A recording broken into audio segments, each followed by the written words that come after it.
자, 오늘은 우리나라 운전자라면 정말 거의 모든 분들에게 해당하는 얘기죠? 바로 자동차 보험의 자기 부담금에 대해 한번 제대로 파헤쳐보겠습니다.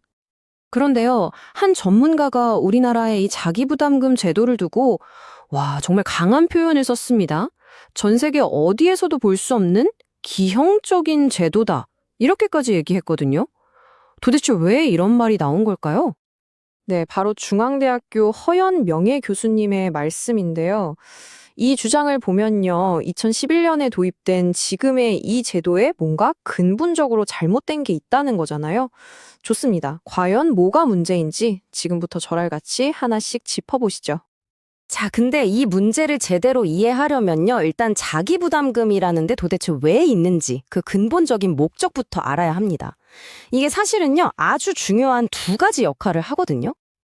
다들 아시겠지만 간단히 말해서 사고가 났을 때 내 차 수리비 중에서 이만큼은 제가 먼저 낼게요 하고 약속한 돈.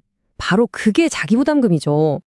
이 자기부담금 제도의 핵심 기능은 딱 두 가지입니다. 첫째, 운전자들이 아이고, 내 돈 나가겠네 싶어서 더 조심조심 운전하게 만드는 거고요. 둘째는 살짝 긁힌 거 가지고 일일이 보험 처리하면 결국 우리 모두의 보험료가 오르잖아요. 그걸 막아주는 역할을 하는 겁니다. 한번 상상해 보세요. 주차하다가 살짝 긁힌 거, 문콕 당한 거, 이런 자잘한 사고들까지 전부 보험으로 처리한다고 하면요. 아마 보험료가 감당이 안 될 겁니다. 그래서 자기부담금은 보험이 진짜 필요한, 그러니까 크고 드물게 일어나는 사고에 집중할 수 있도록 해주는 아주 중요한 장치인 거죠. 자, 여기까지가 일반적인 자기부담금의 역할이었고요. 이제부터가 진짜입니다. 우리나라 제도를 한번 들여다볼 텐데 바로 여기서부터 문제가 아주 복잡해지기 시작합니다. 전문가들이 딱 꼬집어서 얘기하는 게 뭐냐면요. 이 계산 방식이 너무 복잡하다는 겁니다. 그래서 정적 보험료를 꼬박꼬박 내는 우리 같은 가입자들은 내 자기부담금이 대체 어떻게 정해지는 건지 아는 사람이 거의 없다는 거죠. 자, 화면에 보이는 이 공식이 바로 우리나라의 자기부담금 계산법입니다. 보기만 해도 머리가 아프죠? 제가 한번 쉽게 풀어서 설명해 볼게요. 자, 먼저 두 가지를 계상해야 돼요. 하나는 내 차 수리비의 20%, 또 하나는 내가 설정한 물적사고 할증 기준 금액이라는 것의 10%입니다. 이 둘 중에서 더 큰 금액을 일단 골라요. 그리고 그 금액을 다시 50만 원이랑 비교해서 이번엔 더 작은 금액이 바로 최종 자기부담금이 되는 겁니다. 어떠세요? 정말 복잡하죠? 바로 이겁니다. 여기서 제일 중요한 포인트가 나와요. 내 자기부담금이 물적사고 할증 기준 금액이라는 거에 딱 묶여 있다는 사실. 이 할증 기준 금액이 뭐냐면 사고 났을 때 내 보험료가 오를 거냐 말 거냐를 결정하는 기준선이거든요. 근데 전혀 상관없어 보이는 이 둘이 서로 얽혀 있다는 것. 이게 바로 모든 문제의 출발점입니다. 네, 그래서 이 제도가 왜 논리적으로 모순이다라는 비판을 받는지 그 핵심으로 들어가 보겠습니다. 서로 연결을 해놓으니까 결국에는 서로의 발목을 잡는 이상한 상황이 벌어지는 거예요. 전문가들의 주장은 아주 간단 명료합니다. 보험료 할증을 결정하는 기준이랑 사고 시 내 부담금을 결정하는 기준은 완전히 다른 건데 이걸 왜 엮어 놓냐는 거죠. 이 둘은 완전히 따로 독립적으로 봐야 한다는 겁니다.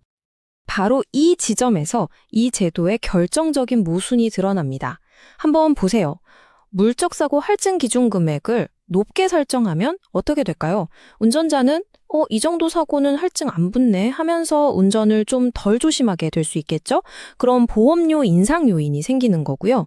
그런데 이 금액이 자기부담금이랑 묶여 있다 보니까 최저 자기부담금도 같이 올라가 버려요. 그럼 운전자는 오이쿠 사고 나면 내 돈이 더 많이 나가네 싶어서 오히려 더 조심하게 되겠죠. 이건 또 보험료 인하 요인이란 말이죠. 그러니까 이게 무슨 상황이냐면요. 자동차로 치면 엑셀이랑 브레이크를 동시에 밟고 있는 꼴입니다. 한쪽에서는 괜찮아, 달려 하는데 다른 한쪽에서는 안 돼, 멈춰 하는 거죠. 결국 위험 운전을 막아야 하는 자기 부담금 본래의 목적이 제대로 작동하지 않게 되는 겁니다. 자, 그럼 이런 모순적인 제도가 실제로 어떤 문제를 낳고 있는지, 그리고 이걸 해결하려면 어떻게 해야 하는지 그 얘기를 좀 해보겠습니다. 가장 큰 문제로 지적되는 게 바로 손해율 상승입니다. 전문가 연구를 보니까 이 제도를 도입하고 나서 오히려 보험사들이 고객에게 지급하는 보험금이 더 늘었다는 거예요. 자, 보험사 손해가 커지면 어떻게 될까요? 결국 그 부담은 맞습니다. 우리 모두의 보험료 인상으로 돌아올 수밖에 없는 구조인 거죠. 그래서 전문가들이 제시하는 해결책은 아주 명확합니다. 지금의 이 기형적인 고리를 그냥 끊어버리자는 겁니다. 물적사고 할증 지중금액은 그것대로, 자기부담금은 또 그것대로 각각 독립적으로 작동하게 만들자는 거죠. 그리고 더 전문적인 연구를 통해 우리에게 맞는 이상적인 자기부담금 제도를 찾아야 한다고 강조합니다. 자, 오늘 이야기를 듣고 나니 이런 질문이 남습니다. 매년 내가 내는 이 자동차 보험료, 그 보험료를 산정하는 가장 기초적인 틀, 이 자기부담금 제도 자체에 이런 모순이 있다면 과연 지금의 내 보험료는 정말 합리적이고 공정하다고 말할 수 있을까요? 여러분은 어떻게 생각하시나요?